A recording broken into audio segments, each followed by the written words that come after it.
Hi, everyone, and welcome to True Crime Tuesdays on the Girlfriend Hour.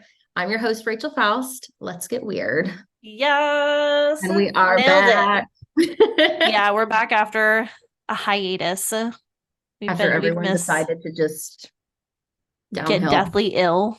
Yes. Like, before we hopped on, me and Rachel were just literally swapping sickness stories about how we both had near-death experiences.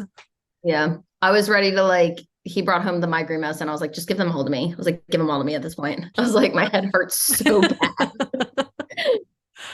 Oh my gosh, yeah, it's the season. It's definitely the season, and I'm It's like, over it. this is the worst allergies or something because when we went to Virginia, it was like cold and rainy. And then we came back and it was like hot here. And like my allergies just couldn't keep up. Like when I get them, I get them hard. I'm like, my eyeballs were itchy. My face like hurt, my head. I was just like, nope, this is not good. This is literally why I feel like climate change is a thing because I remember like when we were younger, as soon as like September hit, like it was still kind of warm, but it started getting chilly. And then by October, like it was chilly and nice. I'm like, why is it still 83 degrees?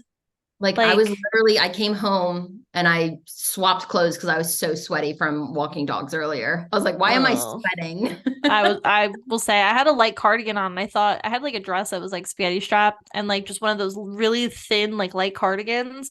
And I was Mhm. sweating and I was like, I just think like this is unnecessary at this point. Like just summer needs to let go and stop being a stage 5 clinger. Yes. I'm just like, I'm sorry. We're done with summer. It's Halloween now. There are bones hanging from my porch. My witch is out there. It's like, it's happening Which looks now. awesome, by the way. The green light is Oh my fire. God. The only thing is that I've been scared. I was so scared the other night. I came home and like it was windy. And so she has this like cape on. And so, like, on the back of the dress, like that's where you can kind of like stick your hand in and turn it on. So, like, I was adjusting the cape. Literally, a bird flew out of it and hit like my shoulder. And Oh I was my like, gosh. I was like, it scared me so Oh bad. my gosh. It freaked me out. So every time like I try to fix it, I'm like, I shake it a little bit, and only another time a bird flew it. But I was just like, please do not be in there making like a nest or something. I was like, no go. But I that would have to thing change my hit my pants. I would be shoulder. so. It was at night too. It was at night. I was like, oh, let me Oh like adjust this. no. It had been windy. I was like, let me, and a bird. No, ma'am. Nope. Mhm. If that happened to me, I probably would have died of just a straight up like heart attack, instant cardiac arrest. Yeah, I was like, nope, I'm done here. Dude. So with your book club stuff, I've been reading the Anne Rule since we talked about the local Delaware stuff. This book is so good. Like I'm gonna have to she's download it. she's thick. She's 600 some pages, Let's say that but looks like a little chunky it book. is written like so good. I think I want to read because she's the famous one that was like friends with Ted Bundy, and she does like all the like classic true crime stuff. Like I'm gonna have to read the one about Ted Bundy, but this one's the one about Anne Marie Fahey and Thomas Capano and like Delaware stuff. It is written so well. Like she's painting the picture of like the people and the families and the relationships and the who is having an affair with who. And like I feel like I know these people now. Like the way that she's writing about like it is. I literally said the other day, I was like, I want to take a day off and like just read this book because it's so good.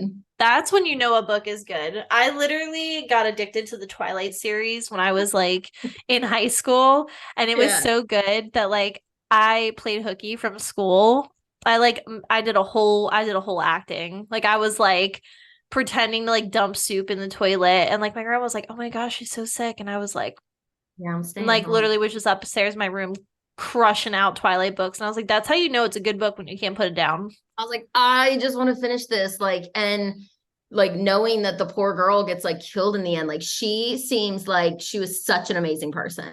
Like she That's was so just so sad. cool. And like, sometimes when you hear these stories, you're like, oh yeah, that's really sad. Somebody like, this happened, what, 50 minutes from us? And like, this Yeah. is like painting the picture of her, like how amazing she was. And she loved her family and her nieces and nephews. And, she was doing all these great things and just like, they're But really I heinous. like that though. I feel like that's how, like those, especially with true crime, like you should be glorifying like the victim and not like the predator. Like you should, you know what I'm saying? And like talking about like their life and their legacy. And so it's pretty Yeah. cool. So her name's Anne Fahey.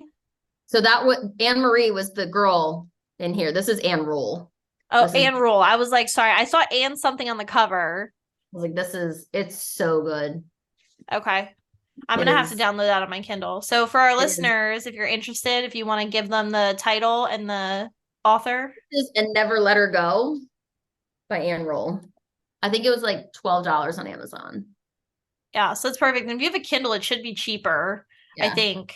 So it's like after we had talked about that and I saw about the book and I was like, oh, I'm gonna get that. And it is really good. Like they even talk about like, I don't know if we had talked about it, but she was friends with his wife. Like they would go do things, they would go walk, they would go to dinner, they would go shopping, and all the while she's having like an affair with like her husband. Oh.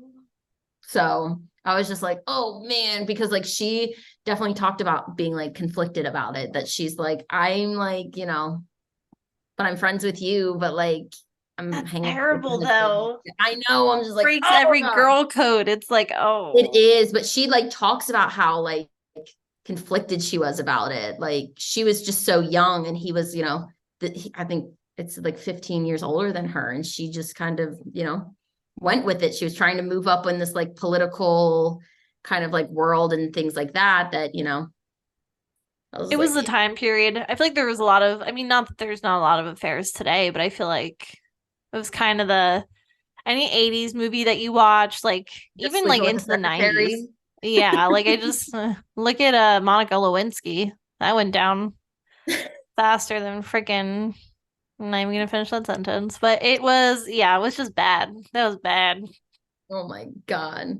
So are you Um, giving the special news on why we're doing the case that we're going to talk about? Yeah, so I'm really excited. So we decided to kind of switch things up this week and cover a different case. And if you guys are not familiar, we're going to talk about the railroad killer today. The reason that we're talking about it is because we sometime either next week, we're still kind of locking down a date. Holly Dunn Pendleton, the only survivor of the railroad killer, is going to be on our True Crime Tuesday podcast. So we're going to talk with her a little bit about, how that went, what was that process like, and just kind of see what she has to say. She's now a world-renowned, like a TED speaker. She does a lot of advocacy for sexual assault victims. I mean, she's just really when we get into this and we really talk about what she went through, I mean, Insane. it's heinous. It is Yeah. downright ugly. And to get on the flip side of that and to really turn the coin and make, good out of such a dark situation, I have to give her kudos. So, um, I knew instantly when me and my husband had watched we saw her. I think it was either I Survived or it was a while ago. It was like a couple years ago. We saw it on TV and my husband was just kind of he did one of those husband things where you walk by the couch and he's like, "Oh, she's watching her true crime stuff."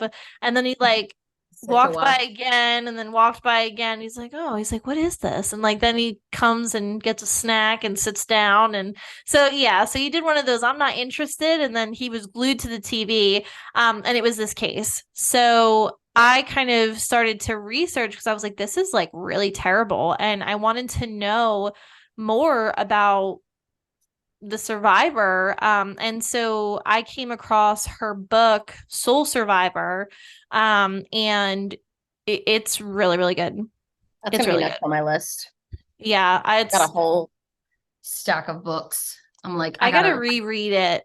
So I think that's another one that I'm gonna get on the Kindle because it's like I understand now what people say about these damn Kindles is that you create a to be read. My sister is like that. We have a whole like, see, I'm like an actual like, I gotta hold it. I Like, love books. I was I like that gotta too, hold but I it. forget. I forget to like bring it with me. So like if I just throw the freaking it's like a little iPad and just throw it in Yeah. my bag and keep it there. I feel like I'm one that like I just keep reading the same sentence over and over on the Kindle, and then I'm like, I'm not even going anywhere here. I'm like, I totally understand. I totally understand. Yeah, I like it just for me, just because I'm so forgetful, like I have so many books on my bookshelf. We have like books under our bed. Majority of it is like my husband. He has so many freaking history books that he hasn't even touched yet. And I'm like, I can't deal with these books anymore. I'm like, I need a consolidated approach to this. So Yeah, far, we so good. usually between us and the family, we're like passing around the books, like who has the Yeah. book and like, hey, I read this. Do you want to read this? Like, I treat books like cookies. Like people will come to like over to my house when we talk about something. I'm like, oh, I have this book. I'm like, I'll give it to you before you leave. And yeah, like they're like, no, you don't have to give me your book. I'm like, take it and read it. You'll thank me later. exactly. But yeah, so getting back to it. So um we're still working on finalizing a date. But it's definitely gonna be in October for our spooky season. We're working on getting some other kind of I survived victims. I really think that highlighting some of the brave women in true crime and not, giving too much attention to the attackers, but more so just kind of highlighting how these people picked up the pieces and moved forward after some of these really just downright disgusting crimes. So we're going to get into it. I'm going to let Rachel kick this off. And we are going to talk about the railroad killer, also known as. Rafael Resendez Ramirez, because he has 100 names. Yeah, he's got a lot. He's like, it's like Angel Maturino Reséndiz. It's yeah, there's a lot that comes up for him. Yeah. But everybody knows him as the railroad killer. So So he was pretty much a drifter with a streak of violence. He was kind of bouncing between the United States and Mexico in the 1990s. So his crimes definitely left a trail of devastation and, just like pretty much his MO was like he was lingering around like along railroads, and it's not even like it was planned crimes or oh my gosh, this person. It was pretty much random. Like it really really made me think of like Richard Ramirez and his like, oh, I just went in through an open window and there you were. Like it was an opportunity. So he was going through the railroad system. It pretty much, if you were close to it and he could basically break into your house, he was going to do it. And those kind of people are like scary because like obviously you don't know what's on the opposite side, like what kind of weapons somebody might have in their home. Like he was just breaking in and doing it. So most of his people were elderly people. They were very gruesome and brutal crimes. He broke into people's homes late at night, and using the railroad tracks to his advantage. Once he was inside, he would bludgeon, stab, strangle his victims before he just pretty much vanished. And I think it's important to mention too, his crimes literally spanned like I would say pretty like across the state. Like it was Texas, Illinois, Florida, Yep. Kentucky, California, Georgia. Like that's insane. So then there was like a manhunt for this guy, that it was like it's crossing state lines, crossing, United States to Mexico, that, the FBI had this manhunt of, they just wanted to apprehend this guy. So one of his kind of main things, as well as we'll kind of, talk about, was that he had all this stuff was like motivated by religious delusions of, he believed he was an angel of death sent from God to cleanse the world. And, he could sense people's evil aura. So he thought he was the one to, take care of people in that way, unfortunately. Definitely delusional. That stuff is very crazy. Like, when you hear about, oh gosh, like the devil made me do it. And it's just like, I don't think so. I just don't think you're need serious, like, yeah, serious intervention there. Yeah. So he was born in Mexico. His father, was reported that he was very abusive to his mother. He kind of ran away from that and was kind of in a group home where he was sexually abused by a known pedophile. He endured this abuse at his uncle's home, different places. He was kind of like bouncing around on the street. So he crossed the border into Texas, and then he was caught by Border Patrol. And so he gave this fake name of Rafael Reséndiz Ramirez. And so that was kind of, he was entered in the FBI records under that alias. So that's why he had so many kind of different names, that he was just trying to, back and forth to commit crimes and assault and robbery and auto thefts. And, obviously he didn't have a great start. So like, instead of turning that around, you just kind of continued on that path of crime and things like that. So, kind of minor things here and there, stealing vehicles, assault, burglary, he was kind of in and out of, with the law. So he was arrested, served sentences in various, crimes in the United States. And then he would cross back between the border of Mexico and the United States for kind of weeks on end. And so he kind of found that utilizing the railroad system was like a quick mode of transportation to him. It's not like he kept in one space. He just kind of kept moving. So like you had said, Michigan, Illinois, Missouri, Florida, Georgia, New Mexico, Texas, all of his victims were found close to the railroad tracks, which, like we had said, all these people were just random. And like, when we talk about Holly, like her and her boyfriend were just at a party with friends, and they decided to walk down the railroad tracks here. So, which I did want to kind of interject and just share this quickly. So for people that are watching, this was an actual FBI most wanted poster, and they were offering, and I mean, this was, I want to say, I'm trying to think of what the conversion rate would be, but I mean, $60,000 is a lot of money. That was a lot of money.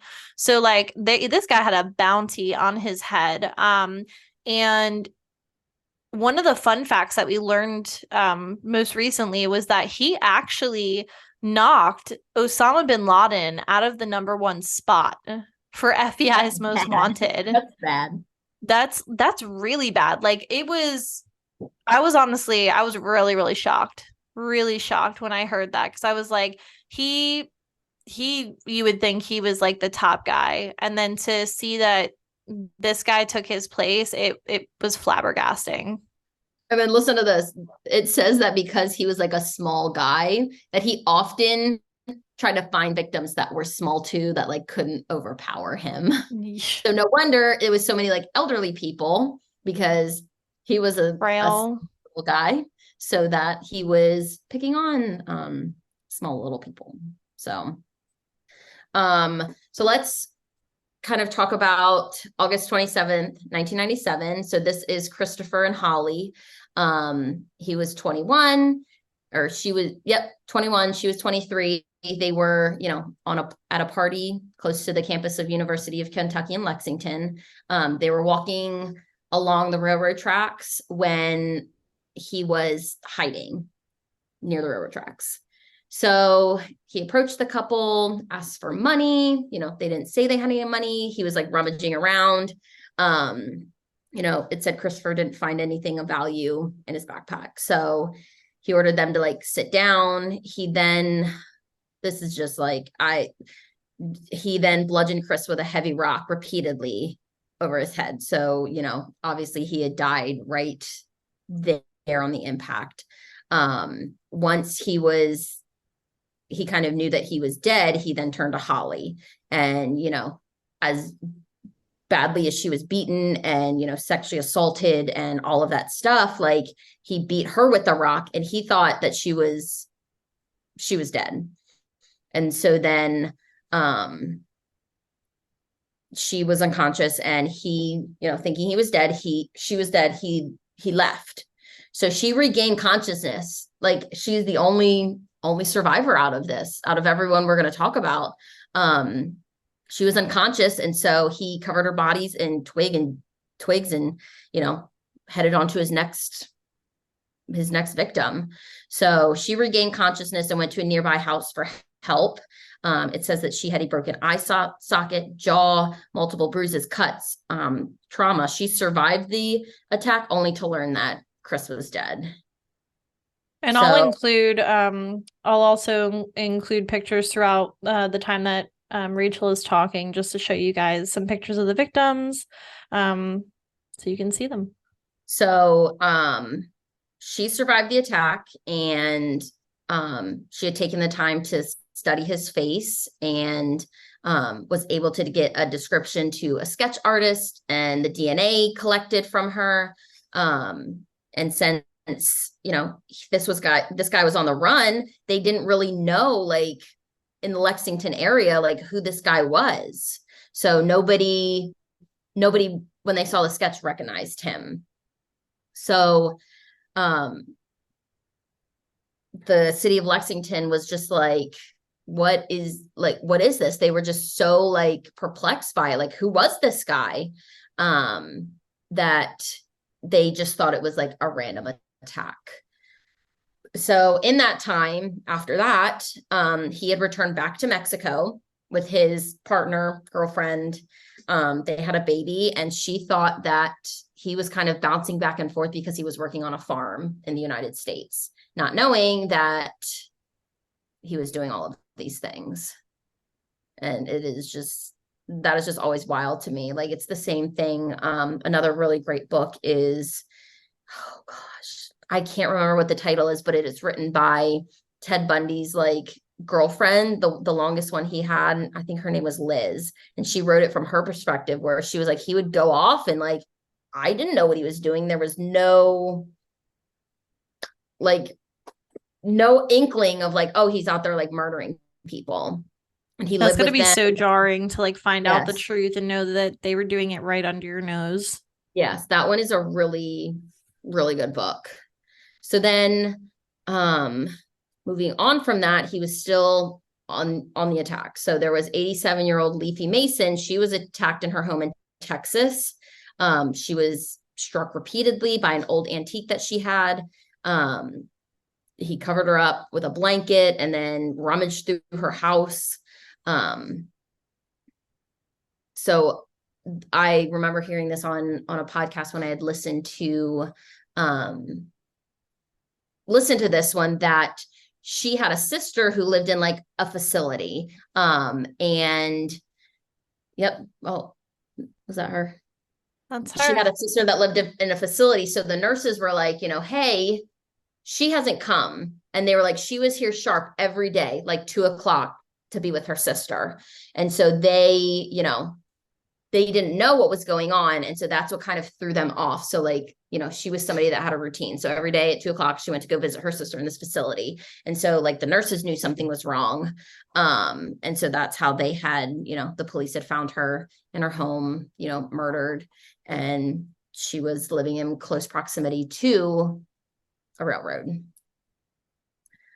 Somebody else who also lived close to a railroad, Dr. Claudia Benson, due to her work schedule, her family went out of town, but she stayed, which, like, that has to be, like, another hard one. Of her family went away on vacation. She was like, because of her work schedule, she had to stay. And then she was murdered. So that night he broke into her home, which was near railroad track, violently stabbing her, bludgeoning her. And this was one where he said that there were, like, some kind of statues in her house, and he thought they were, like, cult related or satanic related. So that was one, he had to kill her because she was in these cult kind of things. Oh my gosh. So then May 2nd, 1990, there was a pastor of a church. So that was Norman and Karen. They were found dead inside of their home. They were attacked with a sledgehammer that was from their own home. Their home was nearby the railroad tracks. Went through their belongings, stole their truck. And the truck was found later, like, near the railroad track. So they knew something was up because it was, like, a Sunday and they didn't show up to church. And so people were like, hey, let's go to their house, see what's going on. And that's when he killed both of them. Mm-hmm. Dang. Yep. And so he was the reverend of the church, and she worked in the she was the church secretary. So once those murders had happened and were connected in Texas, like, everyone in Texas was like, what's going on here, because that was two separate occasions where he was pretty much killing and then like on the move. So it says that firearm stores were literally sold out of guns in Texas for people to arm themselves. He was then, wanted by the FBI on the wanted list. Here's that little fact about that he was listed on the top 10 alongside Osama bin Laden. There's the picture. Do you have the pictures on there of them side by side on the list? Oh, of Osama bin Laden and yeah, the pictures are next to each other. Dude, I can't believe that. I mean, I can for the damage that he did. But yeah, he 456, 457, and he ended up knocking him out of his spot because of wild how bad it was. That blows my mind. Honestly, when I learned that, like, I keep fixating on that because I'm like, that is crazy to me because he is the most hated man, most sought after. Yeah, after Texas, he was back into Mexico. And on June 4th, 1990, Josephine Convica was found dead in her home. This was less than 3 miles from the pastor and his wife, their home. So she was 73 years old, had been attacked with a pickaxe. He then ransacked their house per usual. He took the time to eat from her kitchen and took some souvenirs. I know we've talked about this before, but like, this is why true crime is so interesting, because you think from like a semi-normal perspective, like that's not something that you would do. Like, you would not kill somebody. You probably like really wouldn't even hey, let me get a fist fight unless like totally necessary. Like, and it's like, but you have these people that, is this something that they're born with? Is it something that they're created into? Like, it makes you think about the psychology behind what makes a killer. Like, he goes in, he kills this person and just like nonchalantly like helps himself to food and just like, there's no knee-jerk reaction, no fear, no anxiety, no conscience. And I'm like, that's what scares me, is people without that conscience. Yeah. So they're starting to, after Josephine was killed, there was another one in Texas, a 26-year-old school teacher. He used the same pickaxe from the one before. And her vehicle was stolen. It was found then by a bridge near leading into Mexico, and fingerprints at the crime scene linked to Reséndiz. So then they're starting to work backwards, and from the crime scene, they're picking up fingerprints from this guy. So they're starting to connect these in Texas. So then I can't imagine being like that and just being like, oh, hey, I'll do it again. So 10 days later, 79-year-old George left his home. He was getting the newspaper. Our guy was lingering around. Cute little guy. Entered into his house. He began to look for things to steal. And so then he used a phone cord to tie up the elderly man in a chair. He then shot him, killed him instantly. He then proceeded to eat from the kitchen and look for items to take. Yikes. And so he was not aware that George's daughter was coming to check on her father. So then he attacked her as well, and beat her so much that the gun he had broke in half. So, my gosh. He continued to beat her with objects he found, sexually assaulting her. Their bodies were found later by her husband. And so with the DNA evidence, they were starting to connect and making him the railway killer. So then it just keeps going on, like, and this poor guy George, like, that one killed me because they all kill me because it's so terrible. But like, just seeing his like army, and he had a Purple Heart, and he was, he worked as in the correctional center, and they had kids and grandkids and, these really great people. And we have schmucks like this, just like going around breaking into people's houses, killing them and eating their food. And for before, because we didn't show, so Carolyn Sue, who Rachel said was his daughter, this is Mhm. her picture. And it's sad because I mean, as a child caregiver, I mean, you're constant like you're thinking you're gonna go over there, you're gonna check on your parent, and then like this evil man like just takes both of your lives. Like that's just so terrible. That was just one of random, obviously he didn't Wrong place, wrong expect. time. Yes. Yeah.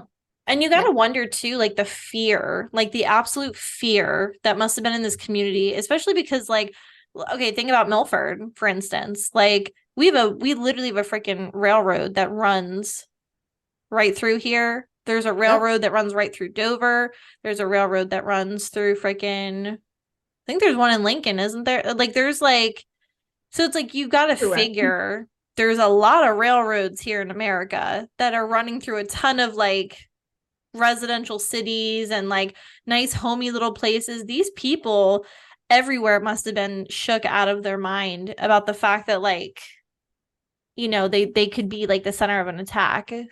Mm-hmm.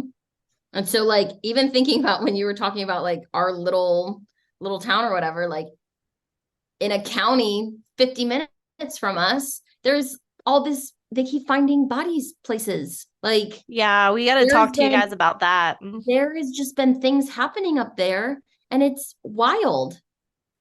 They just found a girl that was reported missing. They did find her killer, unfortunately. It seems like it was a domestic incident. But the weird part was like me and Rachel I felt like we were like playing trading cards. Like we were just like shooting every other Another like one, minute. We were another just one, finding, another yeah, one. Like, constant bodies. Like it was like DSP found body in a car. DSP found another body in a car. DSP found another body in a car. And it's like they're always at like a Wawa or like, and it's like when you start to see the same thing over and over, you're kind of like, oh, this is kind of becoming like a pattern. Like, do we have an issue here? Like, and we're just not reporting on it so that we don't create like mass hysteria. But like, it's also a little freaky that all of this is happening. yeah. So besides like her being reported missing and, being found and things like that, like could those other ones be, unfortunate like drug overdoses or something like that, like people finding them in the cars? Maybe, could be. But it is every It's time I just saw very on like Facebook, scary. yikes. Yeah. And I you was like, figured oh, like that's not even like a confirmed serial killer. And like that makes us worry. And then it's like you have this community of people, at this time and place who are like, okay, they're finding all these people. Like it's not even like just like strangled or just like brutally murdered. mhm. And it's the same thing like you said with like Richard Ramirez. Like lock your doors, lock your windows. Like people were like terrified to go to bed at Yeah. night because they were scared that he was going to break in or Random. It's not like, oh, yeah, he was only targeting these kind of people. Like yeah. it was random. Like these people were close to the railroad and he was just There was trying to no rhyme or find like, reason. no. So he was wanted by the FBI in the US. Bounty hunters in Mexico were searching for him. So he was like, if he stays in Mexico, they're going to kill him. If they come to the United States, they're going to get him. So he was back in Mexico, and his girlfriend was now full aware that he was a serial killer. And, they were just trying to get him to like surrender. So his sister was like in fear for his safety. So she's trying to get him to, just surrender. Like they're gonna get you anyway. So he had surrendered to Mexican authorities. The death penalty would have been, eliminated as he was, they were going to extradite him back to the United States because that's where all his crimes were happening. So on July 12th, 1990, he peacefully surrendered on the bridge connecting El Paso to Mexico in Texas. So they had taken him into custody. The family of Reséndiz claimed that they were lied to by authorities when Texas announced that they were going to seek the death penalty. So they were under the like assumption that they were not going to, but they were like, psych, yeah, you are. Sorry. They were going to seek the death penalty for Dr. Claudia Benton, And I don't know why only like her. Yeah, that's So it says he was charged with Claudia's murder in Texas, as well as 3 other murders, including the murder of the Mortars, the Fredericks in Southern Illinois. He went on trial for the murder of Claudia Benton, and he didn't plead not guilty by reason of insanity. And I I was just gonna feel like say he that's tried to like pull the insanity card, such, which like yeah. So he was, claiming to be part angel and part demon. it's very And nefarious. he wanted to kill people because he sensed a strong aura of evil. So one of his prison cellmates said that, he often used the prison library and he was researching like the insanity like plea. Because I'm Which is just like classic case of just sociopath, psychopath, narcissism, like trying to, yeah, like manipulate that like classic manipulation tactic, like playing like he's dumb. Oh, I'm so crazy. And it's like, but you're blatantly in the library looking at ways that you can get out of this. It's just yeah. So disgusting. the prosecution then pointed out that, if these people were so evil, he killed a doctor, a pastor, a teacher, elderly people. And he was guilty of Dr. Claudia Benton's murder and was sentenced to death. He then, admitted to these murders, and he claimed that his first murder was in 1996 or 1986. And this was 1999 when they were talking to him, when he was on the radar. So he said that, again, he was traveling. It was a woman he didn't know. He shot her. He left her abandoned in a house. And the second murder was her boyfriend. And he killed that guy because he thought he was practicing black magic. So I'm just like, and then there was another one in Texas, Michael White, and he bludgeoned that man with a brick because he believed that Michael to be homosexual. So again, he was killing people because he thought they were evil. He thought they were, part of cults. They were gay, all of these things, that he was the one that's going to cleanse the earth because he was put on earth to do that. That's I just feel so yucky. Like, And I it's just mean, like they just kept going. It's like this person and this person and this person. And he just, there's no reason that his family could be under the assumption of like, oh, sorry, our sweet poor boy is not going to get the death penalty. and again, this goes back to, we've talked about this, but it goes back to the being the parent of like somebody who has committed a crime like this. I can't even imagine like the mind F on that. Like the fact that so like you look at Peach, I look at Maisie, and like we joke and like we say things that moms normally say, like I'll like, whatever, but we love our children and like we would do anything for them. We would give our life to them. Like we want the best for them, and they could never imagine looking at that sweet face and thinking that they could be capable of something so evil. And it's like, as a parent, you're looking at your grown child and it's like there's got to be some like serious trauma associated with the fact that like you're sitting across from your child in a courtroom and they cold-bloodedly killed 15 or more people. I mean, these are people that he just admitted to. Yeah. Like where my mind It's went when like, I was reading all of this and when I initially saw Holly's story on the show we were watching was, he confessed to all of these crimes, but how many homeless people, how many people do you see living like literally living on the railroad? Or there's like homeless camps, or you know what I'm saying? How do we not know that he never took any of their lives, or people maybe that just weren't found or were just good old Jane Doe? Like, yeah, that so was it's the like, one of them that he said the remains of Jane Doe were found on this farm. And he didn't have a care in the world. But like, with him seeing his father abuse his mother, and then him, young out on the streets and bouncing from place to place and place and being abused, like you can kind of see how those things can kind of take place. But you don't have to turn out like that. It's either, Yeah. you're going to do better or you're going to continue to be in that cycle of, I saw all this bad, so I'm just going to continue and be bad. But I think that's also comes back to, and like, I like don't like this isn't like a political statement or anything like that. So don't take it like that. But like our mental health system is exponentially effed. Like there's when somebody goes through trauma like that, like they need help. Mm-hmm. Like when they like, and there's so many kids that like, if you've ever seen, I took a child development class and it was, there was a book we read called A Child Called It, Mm-hmm. which I don't know if you've ever read that book, but then there was, oh Lord, it's gonna escape me, but it's basically this little girl and her brother that went through the foster system.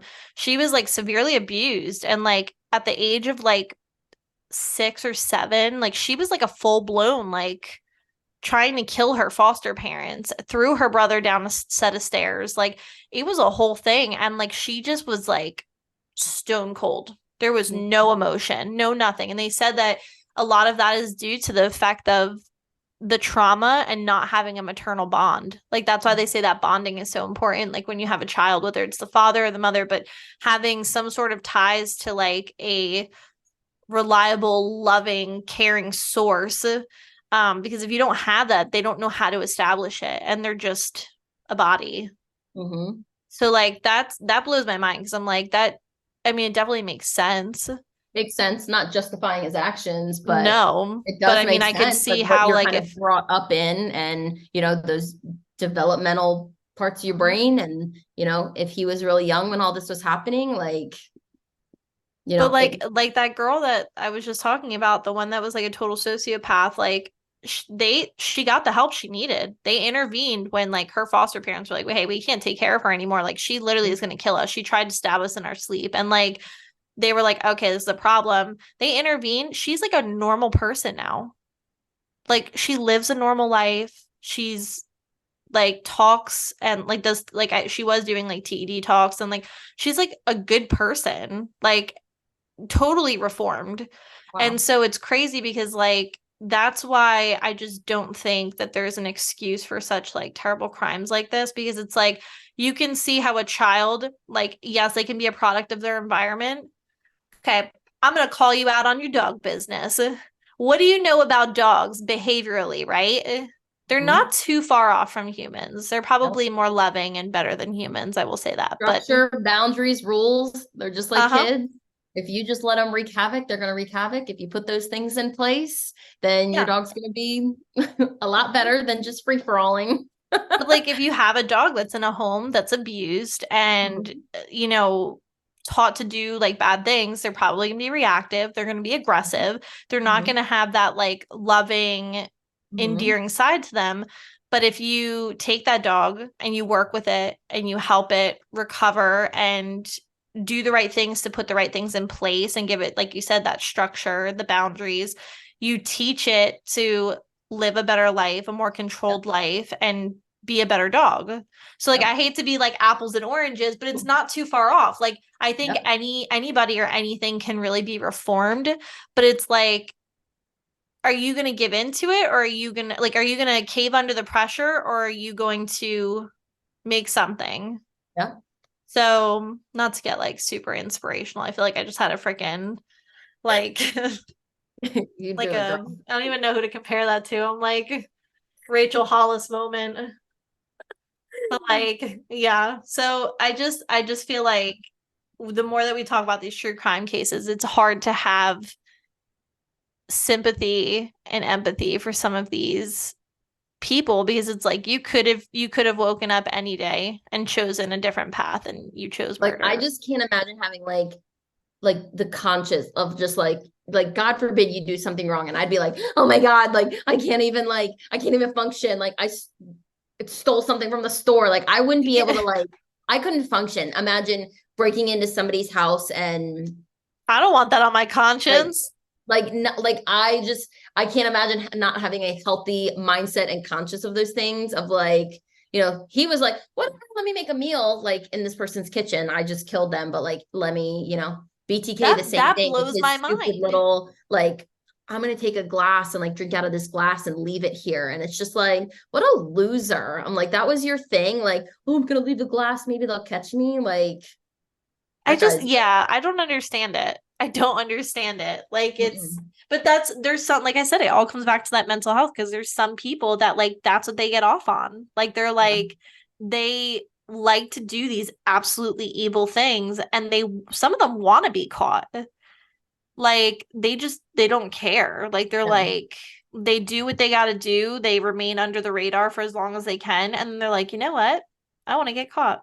And they Yeah. do something just very blatant. And so, yeah, I mean, this guy, he's got a long history. But one of the things that I thought was interesting um, was in Texas, Dr. Benton's husband, George, witnessed Resendez's execution. Like he purposely was like, I want to watch him Oh die. yeah. I Yeah, and I don't blame him. I don't blame him. he And even so, he refused a last meal. He even wanted to be like, I don't want to be in prison, like just like execute me. which that's frustrating. I feel like if they say, "Hey, like I don't want the death penalty," I would be like, "We're gonna do the opposite. We're gonna do the opposite. You're getting the opposite." Because that's just how petty I am. Like I tell Matt all the time, like I would be a terrible like judge because like I would hear somebody's like cries for like they'd be like, "Please, like Boo. don't sentence me to death," and I'd be like, "Death to the Yeah. chair," Yeah. and they'd That's be just like, like "Oh, I'm not sure if you watch it yet. It's called The Jinx and it's on HBO Max and about Robert no." Durst. It is wild. You have to watch it. The Okay, the end, Jinx. The Jinx. Yep. The end. Twist, like something happens in the last 30 seconds and you're like, what? Yes. I have to. So, like, what is it? Is it like a thriller? It's a true crime documentary. I think there's 6 episodes. And he was just like this weird, like kind of crooked con artist kind of guy.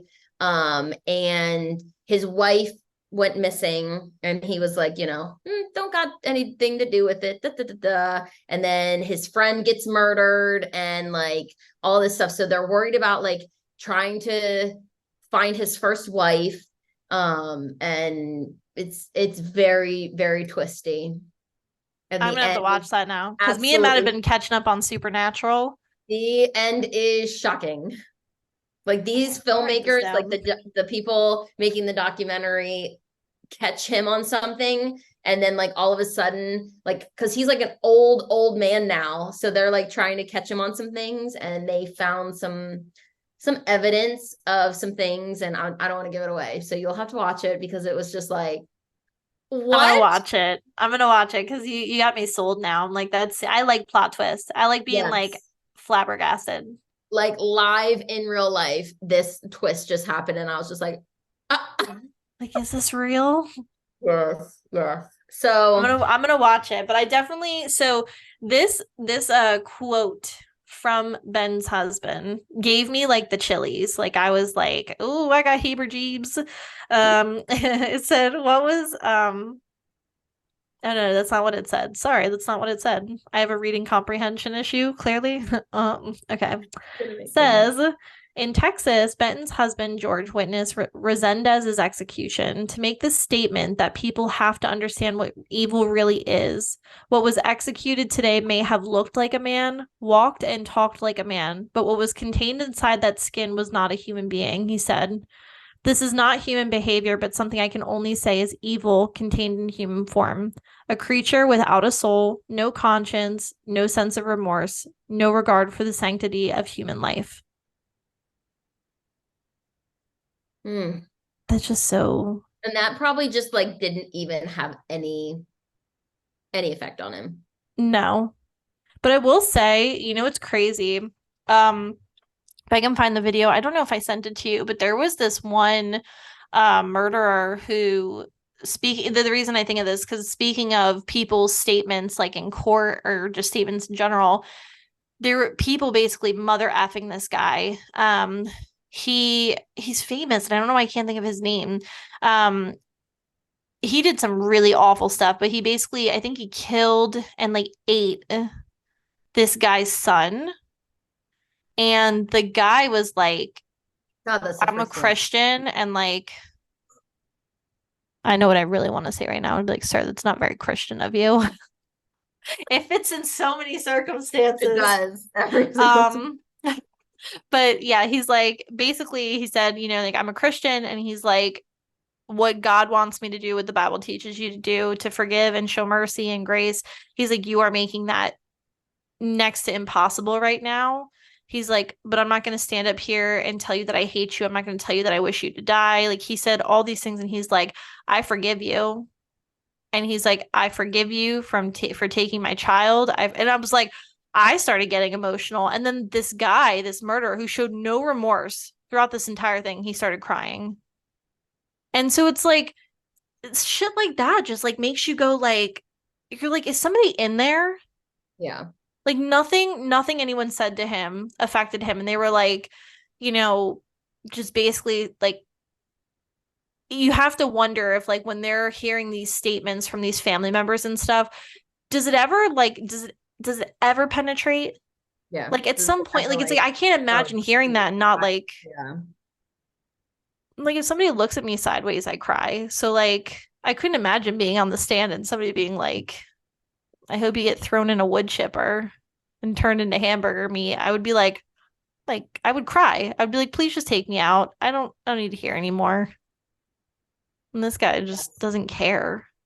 So his last words before his execution were, I want to ask if it's in your heart to forgive me and ask the Lord to forgive me for allowing the devil to deceive me. I thank God for having patience in me. I don't deserve to have caused you pain.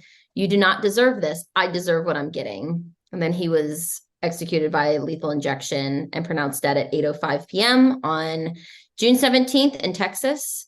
It said that a lot of the families of the victims attended the execution. And it says that because I think I didn't say this, that Border Patrol was kind of sketchy on him on one occasion of him going back. But because they just kind of like let him go back into Mexico when these things were happening, the family of George and Carol and Frederick sued the United States government for failure to detain him at the border just weeks before he murdered the father and daughter. And so then Claudia Benson's husband sued him prior to the execution in order to stop him from profiting from his crimes. Because he was selling, listen to this, he was selling chunks of his hair, letters, and other items to where to go? Like obsessive fans. I don't understand that. Okay, so I'm gonna just tell you all right now, pet peeve. I don't like, okay, here's one thing. I'm not gonna shun people who maybe write to these people in a like what the heck's they wrong with want to you? know like more of like a psychology standpoint. Like, because Yeah. I would do that. Like I would be like, what is your problem? Like I would want to know, like, why did you do this? Like just from like a psychology, more like clinical standpoint. But when you have these people, like we remember we talked about this with the Chris Watts thing. Was that you? Ugh, We were like I hate talking that man. about like how these girls like fawn over him and like we're like he's got all these like pen pal biddies and I'm like I don't like I what part of like this man killed 15 people, right? and he's in prison running a business selling his hair and letters and little things. Like like he's an entrepreneur. Yes.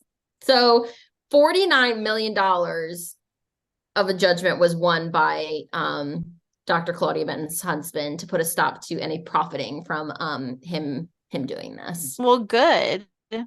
Good Yeah. because I mean if you're buying a chunk of this dude's hair, I don't shun, even shun. You are shunned. how do you even do this from prison? Like you send out a flyer like, hey, by the way.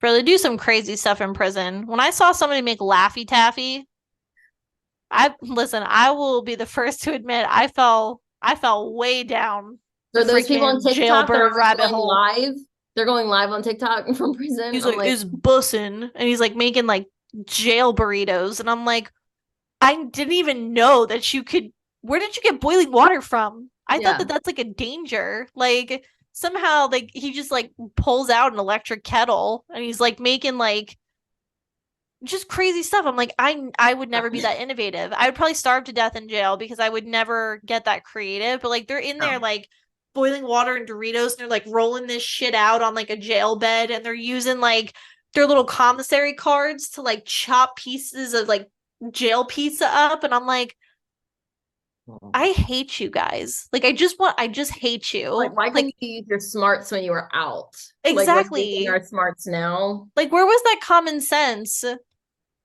Like yesterday, sir, ma'am. I don't understand.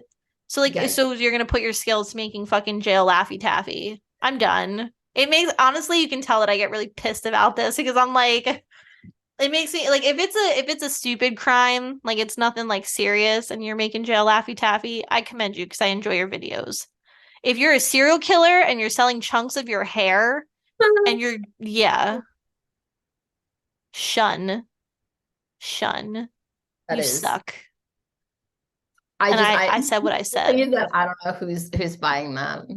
Who is buying that? What are you doing The with same that? people that are probably buying farts in a mason jar and like people's used trash that are like and they're the ones you got to look out for. You want to talk about the next serial killer. Yeah, why you got to chunk this man's hair? Gross. He doesn't even look clean. I don't Mm-mm. mean to be mean like that, but I'm like the dude's been running from the law on the railroads. Like you don't know what's in that hair. What if Yeah. there's like lice? So now you have serial killer lice, not regular lice, but serial killer lice.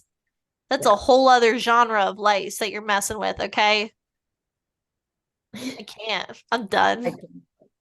So a little excerpt down here from this website about Holly. It says Holly Dunn is the sole survivor of the railway killer, wrote a book about her experience entitled Soul Survivor. She co-founded Holly's House, a child and adult advocacy center for victims of intimate crimes. She tells her story to promote safety and awareness, that there is a light at the end of the tunnel of a dark story.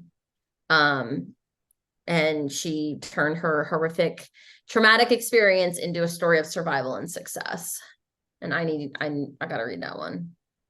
It's a killer book. I mean, it's really Like, I'm awesome. really having to think of like some questions to ask, because like I feel like in these types of things, like, you don't want to say the wrong thing, you don't want to be like that person, but like, Yeah, that's why like I even put like in my email when I reached out, I was like, I'm just approaching you gently with this because I understand like you probably just have those people that like just tell us all berate. about it. And it's just like, no, like, don't tell us all about, like, moving forward. Like, we all understand what happened, but like, not to bring those things back up.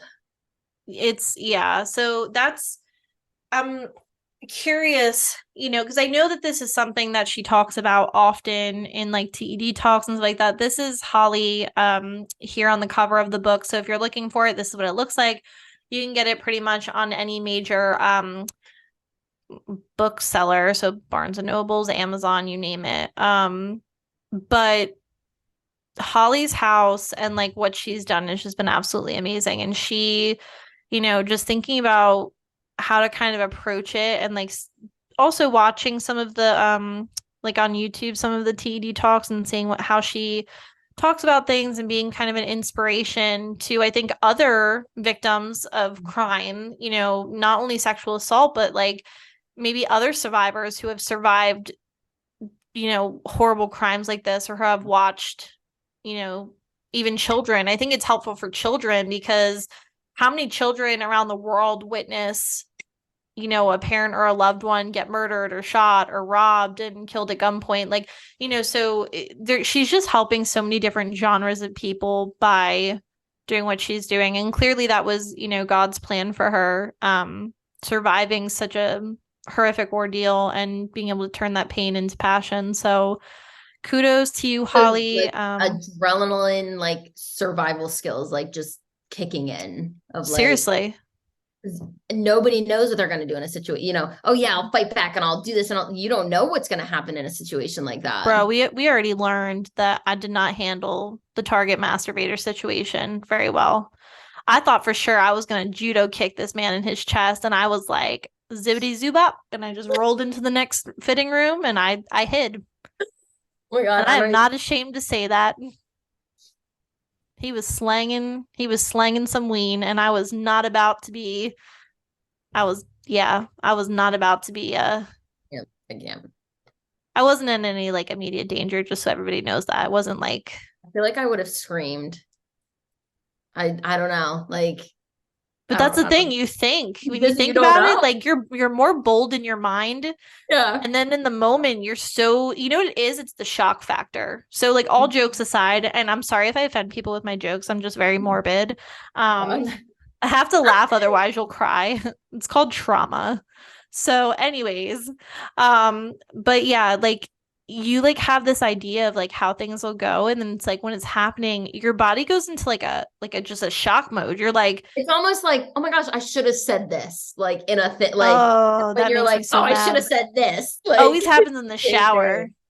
Like, oh, I should have ripped that girl a new one. I Exactly. should I have should have. freaking Yeah. yeah, I remember one day I was like talking to Matt, and I was like, let me tell you something. I was like, if I was in my right mind, I would just grabbed her and threw her over the counter. And Matt was like, Morgan, he's like, You're not let's doing not. that. He's like, let's not bring up. He's like, you, but you know what's so weird? It's like I get rowdy. Like there's triggers. So it's like certain if you really catch me off guard, if you really throw me for a loop, I don't really know how I'll act, but there's been some times where Matt, he saw me fly off the frying pan handle and he was like, "Oh my gosh." Like I didn't know that was in there. I almost fought some girl in like the Chick-fil-A parking lot because she almost slammed into my car. But she started it. She started it. And I was I like, think "Well, there I'm was not a about to be time like there was I'm not a about to time that I mouthed off with somebody in the Target parking lot. Me and my mom went in and we parked near a car, and it was like July, August. It was hot. There's a dog in the car. And I'm like, why are these stupid idiots like bringing your dog? Like, why is your dog in the car? And so these people, of course, were walking like right ahead of us. So the man turns around and is like, we're just going in for a minute. And so my mom's like, all right, go ahead and go. I'm going to start your timer. And so she literally pulls up a timer on her phone, and she like This is follows why these she's my in, favorite person. follows these people in, and is like, all right, you guys got like 30 seconds now. I'm just like, oh my God. Good for her though. That's like a number one. That's straight to hell. That's like a one-way I just, ticket that's straight to something hell I if you don't leave your dog in the understand. car. How are you leaving your dog in the car? Or ones that are like, I accidentally left the kid in the car. That No, scares me. get dumb. That scares. Well, what scares me too is that like my car, like it's a 2021, so it's relatively new. They now have like an alert. So like when it's Yep. hot out, like when your temperature gauge is above like a certain level and like That's there's any kind of weight on the seats, it's like Yep. check your back. It's like make sure to check your back seat. And I'm like, that's really scary. Or the ones that like you see the videos and they like go inside and it's like, oh, they were in the house for 5 hours and then they realized the kid wasn't there. I'd realize within 2 whole seconds if a child wasn't in here because I gotta have a snack. I gotta have this. I need this. I need this. I need this. I need this. Like it's And it's almost like it's like an animal instinct at this point. Like I feel like as a mom, if it goes beyond 30 seconds of like no something's noise, up. you're like, What are you what are you doing? doing? Literally. Because you know you're about to come out to some mess. I don't like quiet. Quiet scares me. It's a red alert. Oh, she used to play this little game where she would hide and then we'd be like, Peach, where are you? And it was nothing. And there was one, oh God, this is my biggest nightmare I've ever had with her. So we were in the backyard and she was like 3, like maybe like a fresh 3 at this point. I'm in the backyard. She's playing on the trampoline. I was like, pulling weeds, lingering around, like, whatever. So I was talking to my mom on the phone and I turn around and she's not on the trampoline. And so like all of a sudden my heart like drops to my butt and I'm like, Peach, where are you? And I thought maybe she was like on her swing set or something or whatever. And I'm panicking at this point because she's not outside. I'm panicking. Like I've never felt this fear my whole life. What she had done was she came, this was like starting our hide and seek phase. She came in the house through the sunroom where we came out. She came inside, was in her room. And so I'm screaming her name and I can't find her. I come inside and she's in her room. She's like, hey, I'm just in my room playing. And I'm like, And you're just like, oh, I just want to like, I'm going to throw up right now. And I said, please do not hide from me. I said, please don't come in by yourself. Please. Oh. That's when I go into like screamer mode. Like I'm like, are you freaking nuts? I'm like, why would you do that? Like it's not like she understands, but it's just fear. Or Dude, that's scary. she would be hiding places and we're like, okay, now we need to really know where you are. And she's like, I'm here. And I'm like, okay. But that was the scariest time ever, was when she decided she was, I'm done outside. I'm gonna go ahead and go in the house. And I was just like, I know exactly what you're talking about though, because my godson did that to us at his birthday. We were at the firehouse. That's where we had his birthday party. And so like it's pretty big, but the thing is it's on a main road. So like we were, we had so much family there. Like there was like, I want to say there was easily like 80 of us. Like there was a lot of people. So, they're coming around, they want to hold the birthday boy. So like I don't know if like my uncle gave him to like our friend Kira or whatever, but like she went to take him to see the fire trucks. So my aunt thought I had him and I thought my uncle had him. And we didn't see like my uncle, and I don't remember like what transpired, but like we're looking for him, we're calling him, he's not answering, and like both the back door was open and then the front to the firehouse was open. And when my aunt went into panic mode, then all of a sudden my heart started and I was like, it's a main road, and you go into like blackout mode. You're like so panicked. Like that feeling, like my heart dropped to my butt, and she's like just hanging out in here. She's like, hey, just play in my room. And I'm like, don't do that. That's the worst. Kids, I swear they age us. They age us like 40 years. That and the spider scary night. Those are the two that I will just, that's it. The scratching eyes. Throw me in a blender and turn it on because there's no way. Like I even remember like where I was when I was like driving when she said that, and I was just like, can't go home. I'm like, I go in there. Never go back. We have to burn the whole house down now. I'm like, Kirsten spiders. Now it's people scratch our eyes out on pictures. I'm like, and sometimes like if she hears us like talking about that or whatever, she's like, it's just joking. It's just a joke. I was like, that was not a 3 a.m. joke there, friend. Like, can we keep the jokes for the daylight? Or there aren't people scratching our eyes out. Dude, that was like when you hit me with that made my stomach drop into my butthole because I was like, I don't know. Maisie started doing that thing where she's like, who is that?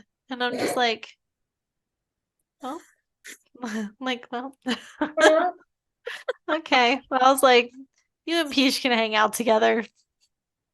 You can spirit watch because I don't think my heart can handle much more of this toddlerhood. I think I need a break. Oh, yeah. So motherhood is fun. It's ghetto as hell. So if you're thinking about having children, listen to these stories and think if I can weather that, have children. If you don't think that you can wake up at 3 o'clock in the morning and your child tells you that somebody's scratching your eyes out and Maisie handed me a shit covered vacuum the other day, so I'm gonna add that to the list. She said, "Oh, mommy," she's like, "this is dirty," and I was like, "Oh, okay." I said, "Here, just give it to me. I'll wipe it off." And she's like, "It's really stinky." I'm like, "What? What? Why is it stinky? Why is it stinky, Maisie?" And like, and the child away. Yeah, there was quite the explosion in my living room, and I have carpets. It was a bad day. It was a bad day. She brand new little vacuum we got her, new microwave. There was just it's one of those gas station situations where like you don't understand gravity for a second. You're like, I don't understand how this person shit up the wall and up the ceiling. Yeah. And it's even crazier. You really start to question physics and science when it comes out of an almost I 3-year-old. haven't slept very well in how many years? 4 years. Yeah. Yeah. So just hear this, See? heed our warning. So Yes. this is the fun part of the Ghoul Friend Hour is we have True Crime Tuesdays, but then sometimes we veer off into ghoul talk. That's real what I like life, to call this. real Yeah. life crime, Yeah. This is real life crime. real life Because it's an crime. absolute crime when your children scare the shit out of you and then they shit up a wall. Let me It's tell all you, good. I went on a bachelorette trip, which I'm too old for all of that stuff. And we slept in a hotel room that it was like a big suite. So there were two bedrooms, and our bedroom did not have any windows. So me and my sister are cuddled up in this bed. I slept until like 10 a.m. in the morning. I was like, Oh I don't my even remember the gosh. last time I slept till 10 a.m. I like woke up and I was like, I was like, oh my God, like the You thought you sleep, missed the school bus and it the was like, soundest sleep I think I've ever had in my whole life. I was like, oh, first, that I sounds can't keep nice. up with the drinking. I can't. I really can't. I'm gonna die. And I'm like, two, I've never slept like this in my whole life before. I was like, it's been forever. Because And hotel beds are the best too. the other night, this one, she hit her leg, and so I gave her a magic wet washcloth that was gonna heal her. So 3 a.m. she comes in the room absolutely sobbing because the washcloth isn't wet and it's not on my foot. And I'm like, you would have thought she was like broken from head to toe, like literally sobbing. We could not Oh console my her. gosh. And he's like, why did you give her that? And I was like, it was better than like, here, have a band-aid. It was like, here, have this wet washcloth. So then my It's the fault. quick fix. It's just the initial, yeah. God bless. Yeah, 3 a.m. She's like, she used to get really bad like night terrors too. There was one I remember it was either like fall or winter, but like she would like stare at us and be crying, and we're like, wake up. And she's like, I need you. And we're like, we're right here. Look at us. We're like, look at us. There was one time he took her right out to the yard. It was so cold outside.